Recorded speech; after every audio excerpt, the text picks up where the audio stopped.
નામ ડૉક્ટર હિમાંશુ ઠક્કર છે. હું રાજકોટ ખાતે છેલ્લા 22 વર્ષથી પણ વધારે સમયથી ENT સર્જન તરીકે પ્રેક્ટિસ કરી રહ્યો છું. કાન, આપણે ઓલમોસ્ટ કાનને અવગણતા હોઈએ છીએ. મહામૂલી શ્રવણ શક્તિ, શું આપ જાણો છો કે એક વખત ફરી જો જાય તો પરમેનન્ટ ડેમેજ પણ થઈ શકે અને સાંભળવાની શક્તિ પાછી પણ ન આવી શકે. આજના મોબાઈલના યુગમાં મારી ખાસ યુથ અને યંગસ્ટર્સને એક અપીલ છે. લાઉડ મ્યુઝિક, મોટો sound, DJ, continuous headphone, earphone જે ઉપયોગ આપણે કરી રહ્યા છીએ, શું આપણે ક્યારે વિચાર્યું છે કે એની ગંભીરતા કેટલી છે? અને જો ક્યારેક આપણને કાનમાં સંભળાતું બંધ થઈ જાય તો શું થાય? કાનના બહેરાશ અનેક કારણો છે. WHO વર્લ્ડ હેલ્થ ઓર્ગેનાઇઝેશનના ડેટા પ્રમાણે 466 મિલિયન લોકો વર્લ્ડ વાઇડ બહેરાશથી પીડાય છે અને 700 મિલિયન લોકો 2050 સુધીમાં બહેરા થશે. એટલે વિશ્વની 6.1% વસ્તી, એમાં 63 મિલિયન લોકો ભારતના પણ છે કે જેમાં બહેરાશની ઓલરેડી સમસ્યા છે.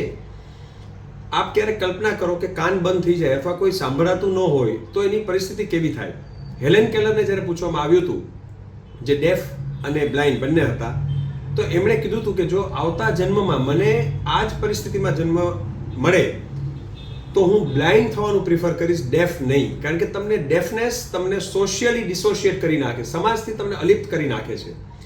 કાનના બેઝિક રચના સમજીએ. 3 ભાગ: બાહ્યકર્ણ, મધ્યકર્ણ, અંતઃકર્ણ. મધ્યકર્ણ એટલે જ્યાં પડદો આવેલો હોય, જે દેખાય છે એ કાનનો બહારનો ભાગ છે, ને અંદર અંતઃકર્ણ જે સૌથી સેન્સિટિવ ભાગ હોય.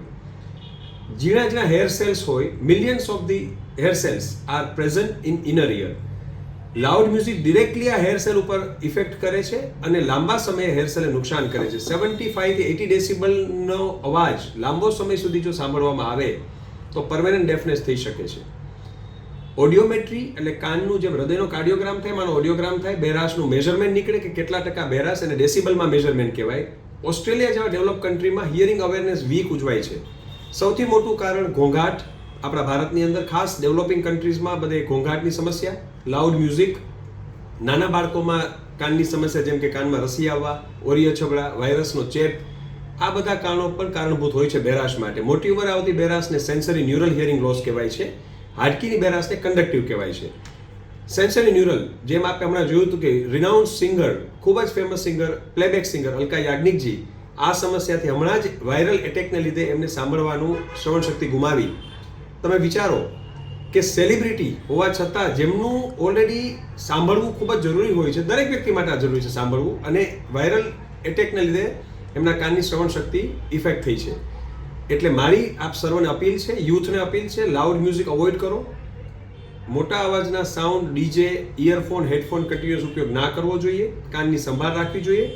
મહામૂલી શ્રવણ શક્તિને બચાવવી જોઈએ, કારણ કે એકવાર એ જતી રહેશે તો ફરી આવવાની શક્યતા નહીવત થઈ જાય છે. વોર્નિંગ સાઇન્સ: બહેરાશ આવવાની શરૂઆત પહેલા કાનમાં તમરા બોલવા, ભારે લાગવું, કાનમાં અવાજ આવવો, ઓછું સંભળાય, કોઈ બોલે તો ડબલ વાર રિપીટ કરવાનું, આપણે કહીએ કે ભાઈ તું બીજી વાર શું બોલ્યો, આ બધા એક વોર્નિંગ સિમ્પટમ છે. એટલે જ્યારે આવું લાગે તો નિષ્ણાત ડૉક્ટરની સલાહ લેવી જોઈએ અને કાનની બહેરાશને બિલકુલ ન અવગણવી જોઈએ. Thank you.